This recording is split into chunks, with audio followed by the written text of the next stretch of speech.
Viewer beware.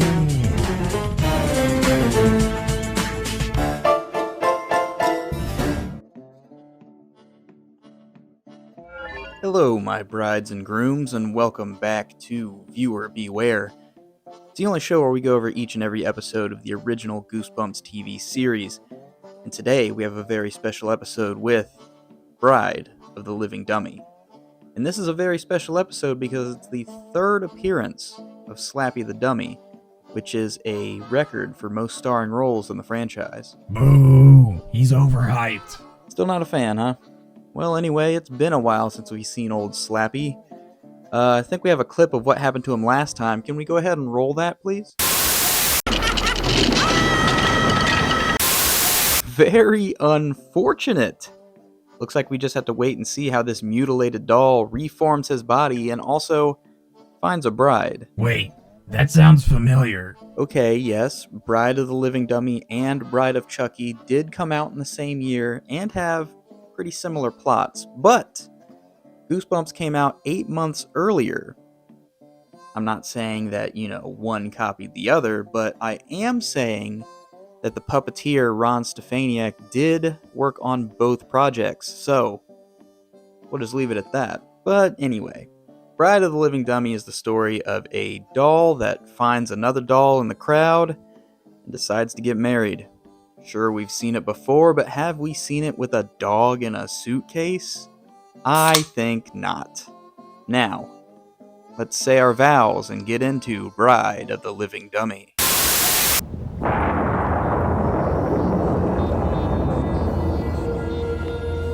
It's a dark, stormy night, and we fade into a sleazy bum down on his luck, digging through the garbage in hopes of finding treasure. When all of a sudden he finds a locked chest and pops it open, only to discover a very familiar dummy. Now you may be thinking, hey, didn't he explode last season? True, but we're not going to get into that. Anyway, the bum reads the magic words, and immediately Slappy is alive and offers Jimmy a deal he can't refuse. Hello, Jimmy. What's a nice boy like you doing in a place like this? We flash forward to a ventriloquist dummy act with Slappy and Jimmy, and they are absolutely killing the audience. Until Slappy gets distracted scoping out a hottie in the audience. Looks like our pal Slappy is on the hunt for some groupies. You could say he's got wood. He's stiff as a board. He's got an erection, innuendos, etc. Oh, that's Slappy. Anyway, we cut to our real heroes of the story, Jillian, her little sister Katie, and her best friend Harrison, leaving the show. But Katie lost her doll, Mary Ellen. No, you don't understand. Mary Ellen said if I ever let anything happen to her, she'd do something bad to me. That's strange, but the kids go back and find the doll anyway. Jillian searches all over the theater until she overhears Jimmy and Slappy arguing backstage. 50-50! Sick and tired of being treated like a slave all the time. But you are my slave, Jimmy. You are. And you aren't ever gonna be anything but. But she tries to eavesdrop too hard and falls through the door, causing Jimmy to scramble and explain the argument. How'd you like it? Excuse me? The new act. You heard it, right?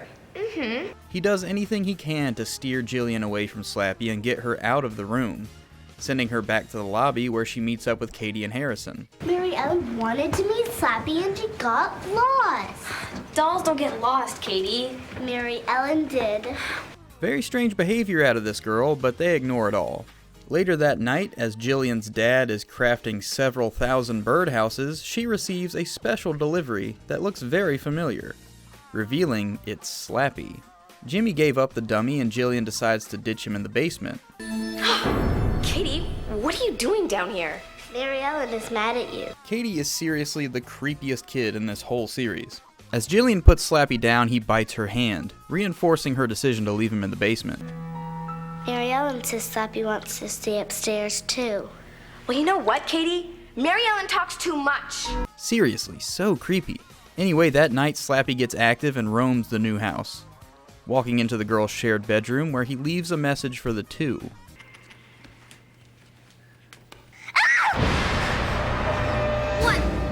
What is it? I want my bride.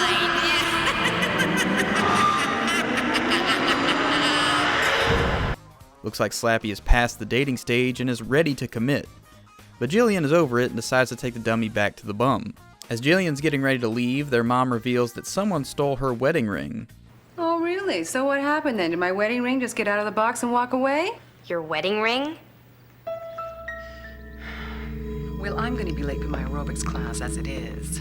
But she doesn't seem that mad about it and rushes off to her all-day aerobics class. And by aerobics, I'm pretty sure she means another type of physical activity, if you know what I'm saying, and I think you do. Jillian heads out to the return address that was included with Slappy to give him back to Jimmy, but finds him out of sorts. What's all this? Oh, these are Slappy's rivals. He destroyed them. He destroyed them all. Jimmy lets the girl know that Slappy is pure evil and can't be destroyed. Understandably, Jillian is pissed that this guy pawns off pure evil onto a 12-year-old girl, so she decides to leave him with the dummy anyway. But when she opens the case, it's just the family dog. How she couldn't tell the weight difference between a full-grown dog and a wooden puppet, I'll never know. But the important part is Katie and Harrison are home alone with an evil dummy. Jillian uses Jimmy's phone to warn her sister, but Slappy is a step ahead, cutting off the phone call and locking Harrison in the bathroom. Slappy cuts the power to the house, so Katie runs to the bathroom to get Harrison, but she can't unlock the door because the key is gone. It's questionable design to have a bathroom that only locks via a key outside of the door, but anyways, we have more pressing matters. Katie begs Mary Ellen to tell her where Slappy is hiding, but she's just a doll. Katie hears footsteps and barricades the door, but we see it's just Jillian who somehow teleported across town in an instant to be in the house again. The girls decide Harrison is safe enough in the bathroom and try to run away, but Slappy cuts them off. Wedding day, and I want my bride.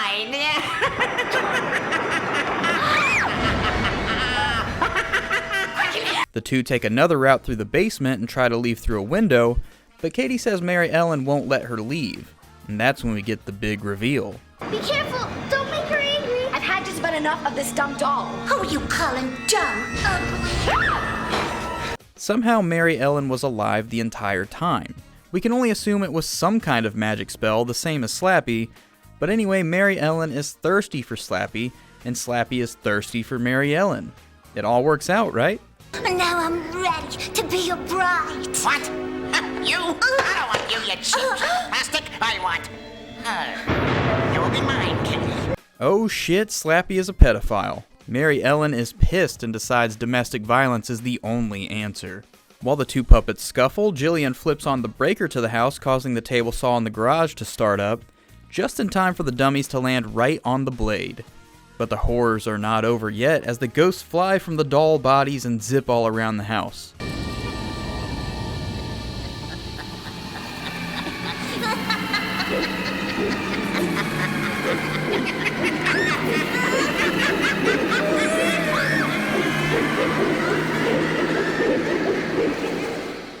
Jillian and Katie aren't sure where the ghosts went, but they decide it's no big deal. As the kids' parents arrive home, they suddenly remember Harrison is still locked in the bathroom. Harrison? Are you okay? Harrison? Sorry, folks. Harrison doesn't live here anymore.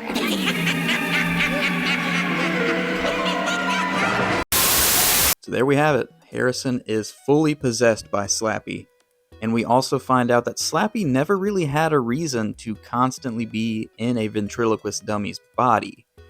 He is a spirit, but he can take over whatever he wants, or he can just live as a spirit. Either one. But for some reason, he keeps going back to that same Conan O'Brien model of dummy. Why? Maybe it's a fetish thing. That's usually my go-to thought process whenever I'm face-to-face with something I don't understand. But anyway, Bride of the Living Dummy is the very first episode adapted from a Goosebumps Series 2000 book. And they both came out on the same day. Valentine's Day, actually. So naturally, there's going to be some things a little different between the book and the show. For instance, Jimmy is depicted as sort of a 19 to 20-something-year-old slacker kind of guy, and not a skeezy bum like he is in the episode. He's also a lot less involved in the main story. There's also a second sister, and the kids are like some kind of door-to-door party clown birthday service, some kind of performers. But the main plot's still very much the same. It's the same, but less clowns. Exactly. And now let's not get caught up in who is and who is not a door-to-door party clown. Bride of the Living Dummy is an episode that really would have benefited from being a two-parter, as the story beats have to move very, very quick, in a way that the timeline of events really only makes sense if the kids can, like, travel through space and time. Like, Jillian hangs up the phone in the warehouse, and then she's immediately outside the door of the bedroom. It makes no sense, especially because Jillian said she had to spend all of her babysitting money on a cab to get to the warehouse. So she cabbed all the way back? It doesn't make sense. Also, a lot of the story beats don't really get the time to breathe. Like, we open the can of worms of the dad setting this birdhouse building world record, and then the mom is taking off her wedding ring to go to all-day aerobics classes. What the hell is that about? Is there a smell of divorce in the air? Also, Slappy just kind of feels off his game in this episode. He doesn't really spend a lot of time pranking the kids or, setting them up for failure in different ways he did in the past. He just gets straight to business. And also, he spends most of his screen time either beating women or trying to marry a child. And, it just feels wrong. The guy sucks. No clue why he's the favorite. I get what you mean. I mean, in light of these allegations, I don't think I feel comfortable having him as the representative of Goosebumps anymore. But outside of the breakneck pacing, there's still some genuinely creepy moments with Katie and Mary Ellen. And also the puppeteering work is a lot better with the dolls than in the last episode where they just, stuck a rubber mask on a kid. But the whole experience just doesn't stack up the same way as the old Slappy adventures. There's just not a lot of time to let the elements breathe, so we never really get that feeling of tension until it reaches a boiling point like we did in the past two episodes. And overall, Bride of the Living Dummy is probably the weakest of the trilogy, but still a solid episode all around, and for that, I'm giving it 3.5 bumps out of 5. Check it out. And if you go to a ventriloquist dummy show, do not give them your address. I don't know why Jillian did that. That's, one-way ticket to Molesterville. I